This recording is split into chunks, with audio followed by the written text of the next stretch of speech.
नमस्कार विद्यार्थियों, स्वागत है आपका हमारे YouTube channel online classes bye SL Jat. आज की जो हमारी क्लास है वह है कार्य पुस्तिका गणित कक्षा 5 के अंतर्गत कार्यपत्रक 33। तो आज की क्लास में हम कार्यपत्रक 33 को हल करेंगे। कार्यपत्रक 33 का अभ्यास करेंगे। विद्यार्थी का नाम, सभी विद्यार्थी यहाँ पर अपना अपना नाम लिखेंगे। दिनांक, सभी विद्यार्थी यहाँ पर आज की दिनांक लिखेंगे। इस कार्यपत्रक 33 के अंतर्गत अधिगम क्षेत्र, संक्रियाओं की समझ जिसमें अधिगम बिंदु है, गुणनखंड की आरंभिक समझ बना पाना। आज की क्लास में हम गुणनखंड की आरंभिक समझ बना पाना इसके बारे में अध्ययन करेंगे। तो चलिए विद्यार्थियों शुरू करते हैं आज का कार्यपत्रक। Page number 33, कार्यपत्रक 33। प्रश्न 1, नीचे लिखी संख्याओं के गुणनखंड लिखिए। नीचे जो संख्या लिख रखी है उनके हमें गुणनखंड लिखने हैं। जैसे कि 18 को हम कैसे लिख सकते हैं? 1 गुणा 18, या हम 18 को लिख सकते हैं 2 गुणा 9, या 18 को लिख सकते हैं 3 गुणा 6, या लिख सकते हैं 6 गुणा 3, या 9 गुणा 2, या 18 गुणा 1। इस प्रकार से 18 के गुणनखंड क्या हुए? 1, 2, 3, 6, 9, 18। तो हम लिखेंगे 18 के गुणनखंड 1, 2, 3, 6, 9, 18। अब यहाँ ध्यान से देखिए कि 1 18 का गुणनखंड है और 18 भी 18 का गुणनखंड है। तो यानी 1 और स्वयं वही संख्या उस संख्या के गुणनखंड होती है। उसके अलावा भी हमें गुणनखंड ज्ञात करने होते हैं। 18 के गुणनखंड कौन कौन से हो गए? 1, 2, 3, 6, 9, 18। अर्थात 1 का गुणा यदि हम 18 से करें तो 18 आता है। 2 का गुणा यदि हम 9 से करें, 2 9 18। 3 का गुणा यदि हम 6 से करें, 3 6 18। 6 का गुणा यदि हम 3 से करें, 6 3 18। इसी प्रकार से 9 का गुणा यदि हम 2 से करें, 9 दूनी 18। और 18 का गुणा यदि हम 1 से करें, 18 एकम 18। तो ये सभी 18 के गुणनखंड है, 1, 2, 3, 6, 9 और 18। इसी प्रकार से संख्या 16। अब 1 का गुणा हम 16 से करें तो भी 16 आता है। 2 का गुणा हम 8 से करें तो भी 16 आता है। 4 का गुणा 4 से करें तो भी 16 आता है। 4 का गुणा 4 से करें 16 आता है।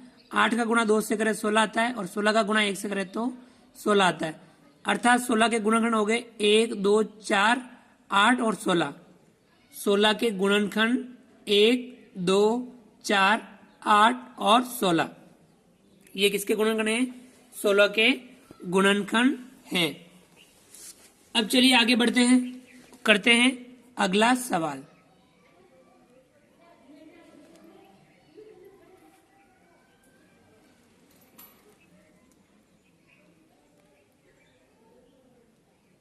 सवाल नंबर 2, प्रश्न 2, नीचे दी गई संख्याओं के सर्वसंभव गुणनखंड लिखिए।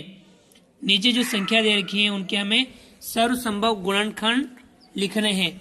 जैसे कि दूसरे का पहला सवाल, 20 के गुणनखंड। यहाँ 20 के सर्वसंभव गुणनखंड है 1, 2, 4, 5, 10, 20। यानी इन सब ये समझ सकते हैं 1 का भाग भी 20 में जाता है, यानी 1 का गुणा 20 से करें तो 20 आता है। 2 का भाग भी जाता है 20 में, यानी 2 का हम 10 से गुणा करें तो 20 आता है। 4 का गुणा 5 से करें तो 20 आता है। 5 का गुणा 4 से करें तो 20 आता है। और 10 का गुणा 2 से करें तो 20 आता है। 20 का गुणा 1 से करें तो 20 आता है। 20 के गुणनखंड हो गए 1, 2, 4, 5, 10 और 20। इसी प्रकार से हमें भी सवाल नंबर 2, 36 के गुणनखंड। अब हमें 36 के गुणनखंड करने हैं। यहाँ हम 1 लिख सकते हैं क्योंकि 1 गुणा 36 कितना होगा? 36, यानी 1 36 का गुणनखंड है। अब संख्या 2 पे विचार कीजिए। क्या 2 36 का गुणनखंड है? 2 का गुणा यदि हम 18 से करें, 2 का गुणा किससे करें? 18 से करें तो 36 आता है। तो हम लिख सकते हैं 2 भी 36 का गुणनखंड है। 3 का देखिए, 3 का गुणा हम किससे करें तो 36 आते हैं? 12 से। 3 का गुणा यदि हम 12 से करें तो भी 36 आता है। तब हम लिख सकते हैं 3 भी 36 का गुणनखंड है। 1 हो गया, 2 हो गया, 3 हो गया। अब 4 देखिए, 4 का गुणा हम किससे करें 36 आते हैं? 4 का गुणा किससे करें?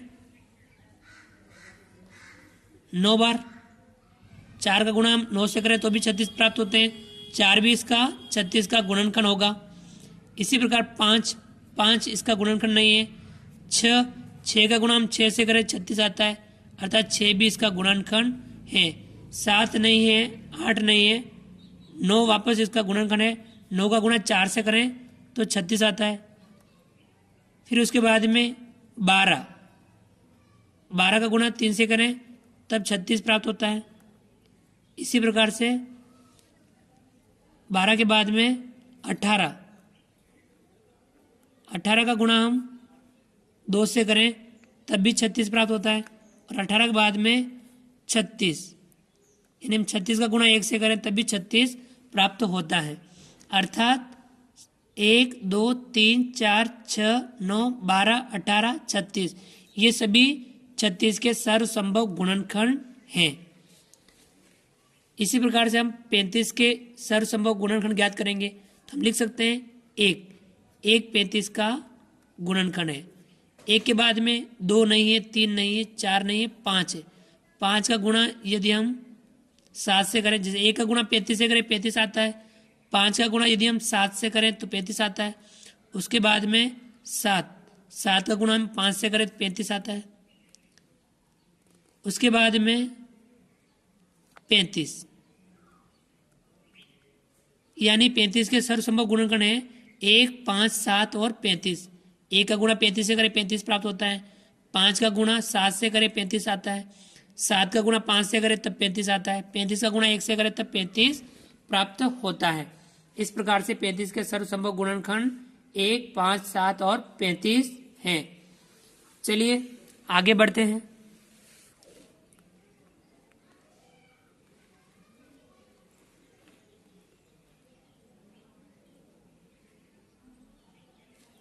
सवाल नंबर 3, 12 व 18 के समान गुणनखंड लिखिए। 12 व 18 के हमें क्या लिखना है? समान गुणनखंड लिखने हैं। सबसे पहले 12 के सर्वसंभव गुणनखंड लिखेंगे। 1 के बाद में 2, 3, 4, 6 और 12। 1, 2, 3, 4, 6 और 12 ये किसके गुणनखंड है? 12 के गुणनखंड है। इसी प्रकार से 18 के गुणनखंड करेंगे हम। 1, 2, 3, 6, 9 और 18।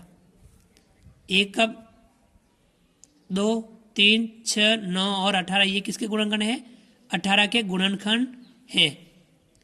अब हम 12 और 18 के समान गुणनखंड हमें लिखने हैं। तब हम क्या करेंगे? इन दोनों में से जो समान गुणनखंड है वे हम यहाँ पर लिखेंगे।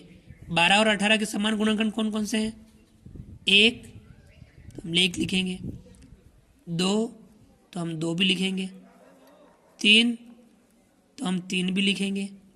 इसके बाद में 6 तो हम यहाँ 6 भी लिखेंगे और उसके बाद में कुछ भी नहीं है। अर्थात 12 और 18 के समान गुणनखंड कौन कौन से हो गए? 1, 2, 3 और 6। इस प्रकार से हमने 12 और 18 के समान गुणनखंड हमने यहाँ पर लिखे। तो विद्यार्थियों, आज की क्लास में हमने संक्रियाओं की समझ के अंतर्गत गुणनखंड की आरंभिक समझ बना पाना इसके बारे में हमने अध्ययन किया। हमने गुणनखंड लिखे और उसके बाद में 2 संख्याओं के समान गुणनखंड हमने प्राप्त किए। तो विद्यार्थियों, आप सभी भी इस प्रकार के अन्य सवालों का अभ्यास कर सकते हो। आप हमारे इस वीडियो को लाइक कीजिए। यदि आपने अभी तक हमारे इस YouTube channel online classes by SL Jat को सब्सक्राइब नहीं किया है तो प्लीज़ नीचे दिए गए लाल सब्सक्राइब बटन को दबा करके हमारे इस YouTube चैनल को सब्सक्राइब कीजिए। बेल आइकन ऑल नोटिफिकेशन के लिए दबाइए ताकि आप तक सबसे पहले हमारे वीडियो पहुंच पाए। विद्यार्थियों, आप हमारे वीडियो को अधिक से अधिक विद्यार्थियों तक शेयर जरूर कीजिए। मिलते हैं अगली क्लास में नए वीडियो के साथ में, नए कार्यपत्रक, नए कंटेंट के साथ में। तब तक के लिए थैंक यू, धन्यवाद, जय हिंद, जय भारत।